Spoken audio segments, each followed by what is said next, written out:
Reporter breaking സേമാർ ലെക്സാലോജിക് സാമ്പത്തിക ഇടപാട് കേസിൽ വീണ ടിക്കെതിരായ ഇഡി നീക്കത്തിൽ രാഷ്ട്രീയം കാണേണ്ടതില്ല എന്ന് സിപിഐ. വിഷയത്തിൽ നിന്ന് അകലം പാലിക്കാൻ നേതൃയോഗത്തിൽ തീരുമാനം. നിയമം നിയമത്തിന്റെ വഴിക്ക് പോകട്ടെ എന്ന നിലപാടാണ് കൌൺസിൽ എടുത്തത്. അതേസമയം കേസിൽ കൂടുതൽ നടപടികളിലേക്ക് കടക്കാൻ ഒരുങ്ങുകയാണ് ഇഡി. അടുത്തയാഴ്ച കൂടുതൽ പേർക്ക് സമൻസ് അയക്കും. മുഹമ്മദ് റിയാസിന്റെ സുഹൃത്തുക്കൾ അടക്കമുള്ളവരെ ചോദ്യം ചെയ്യാനാണ് ഇഡി നീക്കം.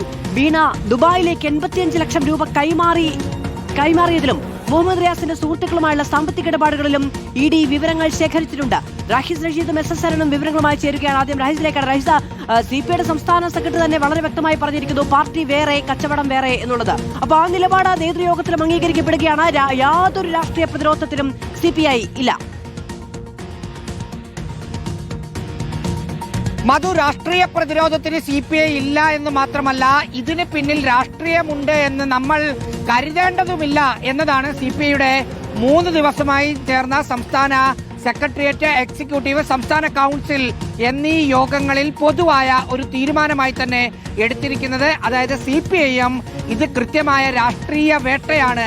വീണയെ മുന്നിൽ നിർത്തി റിയാസിനെയും ഒപ്പം പിണറായി വിജയനെയും അതുവഴി പാർട്ടിയെയും ലക്ഷ്യമിടുകയാണ് ഇഡി എന്ന് സിപിഐഎം ആവർത്തിച്ച് പറയുമ്പോൾ ഇതിന് പിന്നിൽ ഒരു രാഷ്ട്രീയവുമില്ല. ഇത് ചില കച്ചവടമാണ്, വ്യവസായവുമായി ബന്ധപ്പെട്ട കാര്യമാണ് എന്ന നിലപാട് സിപിഐ എടുക്കുന്നു. അതുകൊണ്ട് തന്നെ ഈ വിവാദത്തിൽ നിന്ന് അകലം പാലിക്കാനാണ് സിപിഐ തീരുമാനിച്ചിരിക്കുന്നത്.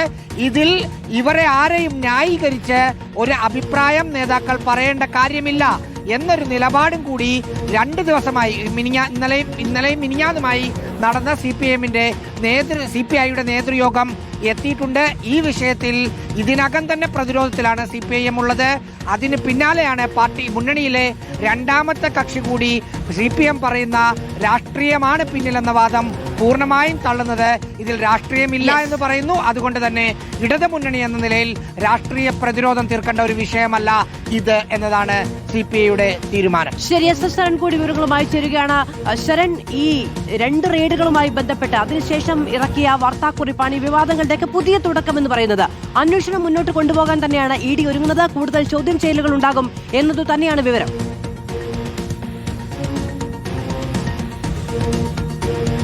മാധു, അത്തരത്തിലുള്ള വിവരങ്ങൾ തന്നെയാണ് നമുക്ക് ലഭിക്കുന്നത്. നേരത്തെ 2ാം ഘട്ട റെയ്ഡിന് പിന്നാലെ ആ റെയ്ഡിൽ നിന്ന് പിടിച്ചെടുത്ത രേഖകളുടെ വിശദമായ പരിശോധനകളിലേക്കാണ് ഇഡി കടന്നിരുന്നത്. അങ്ങനെ പരിശോധന നടക്കുന്നതിനിടയിലാണ് ചോദ്യം ചെയ്യൽ നടപടികളിലേക്ക് കൂടി കടക്കാൻ തീരുമാനിച്ചിരിക്കുന്നത്. അതായത് ഈ റെയ്ഡിന് പിന്നാലെ ഇഡി തീരുമാനിച്ചിരിക്കുന്നത് വീണ ടിക്ക് പുറമെ മുഹമ്മദ് റിയാസിന്റെ സുഹൃത്തുക്കളായ പി നിഖിൽ, നന്ദുലാൽ അടക്കമുള്ളവർക്കും നോട്ടീസ് നൽകാമെന്നുള്ളതാണ്.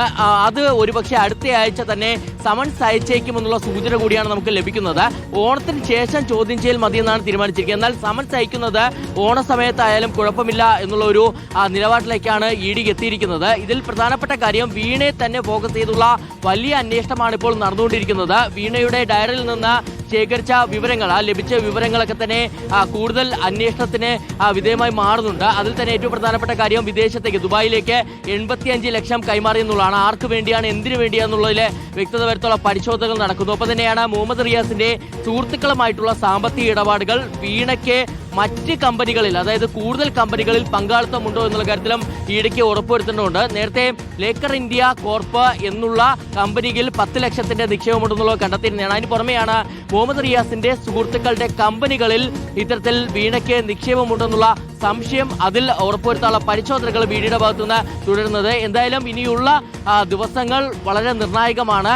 എപ്പോൾ വേണമെങ്കിലും സമൻസ് അയക്കാം എന്നുള്ള ഒരു സൂചന തന്നെയാണ് ഇഡിയിൽ നിന്ന് ലഭിക്കുന്നത്.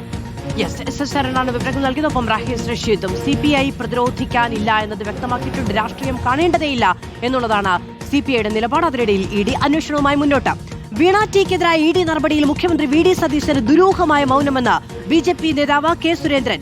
യു.ഡി.എഫ്. നേതാക്കൾ അന്വേഷണം നേരിടേണ്ടി വരുമെന്ന ഭയമാണ്. എൽ.ഡി.എഫ്. യു.ഡി.എഫ്. ഒരുമിച്ച് നടത്തിയ കുംഭകോണമാണിത് എന്നും കെ. സുരേന്ദ്രൻ പറഞ്ഞു. കഴിഞ്ഞ 5 വർഷം ശ്രീ പിണറായി വിജയനെതിരായി അദ്ദേഹത്തിന്റെ കുടുംബാംഗങ്ങളും അദ്ദേഹം ഉൾപ്പെട്ട കേസ് എന്തുകൊണ്ട് ശക്തമായി മുന്നോട്ട് പോകുന്നില്ല എന്ന് ചോദിച്ച വി.ഡി. സതീശൻ മുഖ്യമന്ത്രി പദത്തിലെത്തിയപ്പോൾ ആ വിഷയത്തിൽ കുറ്റകരമായ ദുരൂഹമായിട്ടുള്ള മൗനം അവലംബിക്കുകയാണ്.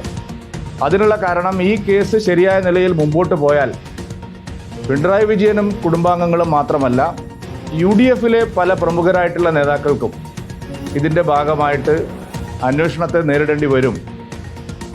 അങ്ങനെയുള്ള ഒരു ഭയാശങ്കയാണ് തീർച്ചയായിട്ടും വി.ഡി. സതീശനെ ഇങ്ങനെ ഒരു മൗനം അവലംബിക്കാൻ പ്രേരിപ്പിക്കുന്നതെന്നാണ് BJPയുടെ നിലപാട്.